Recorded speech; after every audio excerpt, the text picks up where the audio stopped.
This is Jerry Agar.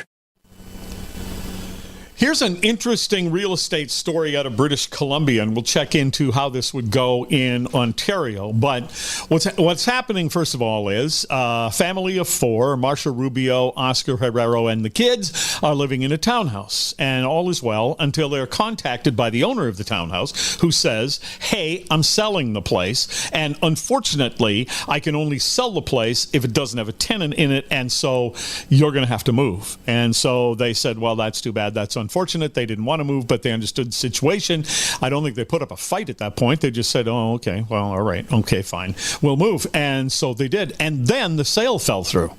The would-be purchaser could not come up with the money. And so now you have people who have moved, and they didn't really want to. And you have the owner of the condo who thought, or the townhouse, who thought he'd sold it, and he didn't.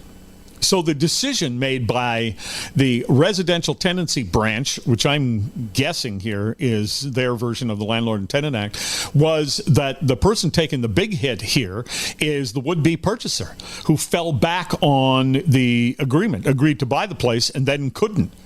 So this would-be purchaser, man, they should have tried a lot harder to find a way to get the money, because they lost a $30,000 deposit, and now they're told they have to give the family that moved out $27,717 in order to compensate them for the trouble they went through. It's not a good situation for anybody, really. The landlord is out of luck. He doesn't even have a tenant at this point. He's going to have to look for a new buyer or give up on that and get a new tenant. The tenants that were in there didn't want to move, and they had to, although they come out now with some extra money. And the person who tried to buy it and couldn't has lost about $60,000 on the whole deal. Joining me, and I do his ads here on the radio station, so don't bother writing and saying, oh, you didn't disclose that you do the ads for Frank Leo. If you listen to this show at all and don't know I do ads for Frank Leo, you're not listening. But he's Toronto broker with Frank Leo and Associates, and he joins me now. Good morning, Frank. Good morning, Jerry. You think there's anybody who's ever listened to this station who doesn't know I do ads for you at this point? Well, I hope not. That's not a good thing. Yeah, you'd be paying for nothing at that point, Frank. So how would this have played out had it happened here in Ontario? Well, we have strict guidelines here, and that's the problem. There's not enough homes. And so it would mean that the buyer would have to give notice that they're moving into the property, and so the tenant would have to move out. Yeah. Very stressful, but also if you read that article, they had to find a place that was an extra $450 per month, and also not as close to their school, the kids' school. Right. So that's okay, go ahead. No, it was just a huge inconvenience for the tenant. That's why the penalty charged to the buyer. Sure, but the buyer didn't just have to pay a penalty to those people who were inconvenienced, lost a $30,000 deposit. So you put down a deposit to purchase a piece of property, and if then your financing falls through, you don't get your deposit back. Does it work that way in Ontario? The deposit is held until there's a settlement of some sort. So either you agree on something or you go to court and handle it. Many people think your losses are limited to your deposit, but they aren't. You can be sued for much more. For failing to come through with the purchase you promised to make. Yes, any damages that are incurred by the seller to have to resell that property, then that buyer would have to pay that total damage, regardless of the deposit. In this case over here, I think they settled for $30,000, but I mean that's what they agreed on. In Ontario, if you don't close and you have a certain amount deposit, you could be sued for double, triple, whatever the costs are. All right. So is that happening because the potential buyer did not really actually have their money in place before they went into the market? It's a firm binding contract. So, that's not the problem of the seller nor the tenant.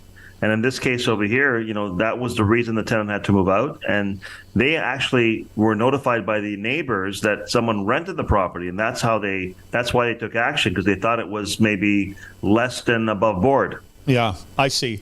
But what I'm saying is, if I'm going to go into the market and purchase a piece of property, then I should know that the bank has signed off. Here's how much we're willing to lend, or a mortgage lender, whoever it is I'm dealing with. Here's how much we're willing to lend. You can purchase a home up to X number of dollars. I go out and I write a contract for a house at that or a little bit below that. Then the sale is going to go through. It strikes me something must have happened here where people made an offer before they 100% had all their money in place. And I wonder, is that something, by the way, Frank, that an agent is supposed to check on before everything's signed?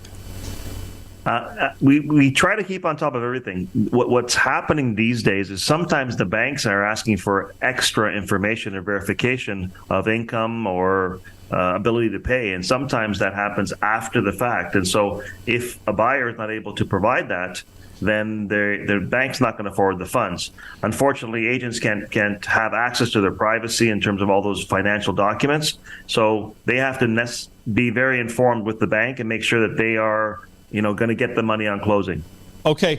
Now, as we're talking here, Frank, somebody wrote here by text message saying tenants don't, with don't in capital letters here, tenants don't have to move out when a house is sold. Is that true? If they have a lease, then the lease has to be honored until completion. If they don't have a lease, then if the buyer coming in is for their personal use, then they can give notice to the tenant who have to leave for the new owners to be using the property for themselves. Okay, so they could say to the person, look, we realize you have a lease that takes you to December 31st. We're taking ownership of this place in mid-August. You're going to be paying your rent to us in the intervening period, and we're not going to renew with you. We're going to move in there in the new year. Well, you have to move in. You can't re-rent it. So if you want to rent it out, you can't to anyone else. But if you want to live there yourself, you can ask them to leave. Okay. How do I know, Frank, then, because of this whole brouhaha that happened with these people in BC, if I'm selling a property and somebody comes and gives me an offer, how do I know? Because if I accept that offer, I take every other person who might be willing to deal with me out of the marketplace because the notice will go, oh, it was sold. Okay, well, then those people move on and they may find another place when they would have bought mine. How do I know this person is actually going to come through with the money? Well, I mean, that's what you have a deposit for. You have a legal contract with. You have, agents that are on top of things, making sure that, people have been qualified and go through the proper steps so that you don't have these issues. I mean, we sell thousands of properties. So, this doesn't happen very often. But when it does, you have to be prepared. And there are surprises that occur and situations where are beyond our control. So something like a death in the family has happened in the past, and that changes everything. Frank, Leo and I are talking about this because of a story that came out of BC where a buyer, there were a lot of other details, but if you just joined us, the buyer ended up not being able to buy this townhouse, and beyond the complications it caused everybody else, the buyer lost a $30,000 deposit from not being able to come through and also having to give us compensation to people who had been told they had to move out when, as it turns out, they could have stayed there. Now, we hear these stories every once in a while where a person failed to be able to buy and then they lost a huge deposit and all of that. And I have to guess, Frank, we hear these stories because it doesn't happen very often. Yes, exactly. And that's good. And Jerry, I mean, when it happens with us, I mean, we have different ways to help our clients so that we can bridge these little incidents with our guarantees that, we just had one last week where it was a chain reaction that we had to help our client close on their purchase because the buyer who bought their property wasn't getting the money from their buyer, right? So that would potentially lead to multiple lawsuits. Or our client didn't have that problem because they got the funds to close on their property. And so now, the people who didn't close on theirs are going to have a problem, but our client is fine. All right. Well, have your ducks in a row before you go out into the marketplace, I guess, would be the best place for a potential buyer, because if you're going to put down tens of thousands of dollars as a deposit, you sure don't want to. You're not buying another house if you have to walk away from that money, I'm assuming. So this was a bad situation that happened in British Columbia. I hope we're not talking about a story like that in Ontario real soon. But Frank Leo and Associates, always good to talk to you. Thanks very much. Take care, Jerry. Thank you. All right. Doug Ford said he's not worried that the Green Belt scandal is hurting his Tories. I think I know where he's coming from. We'll talk about it coming up on the iHeartRadio Talk Network.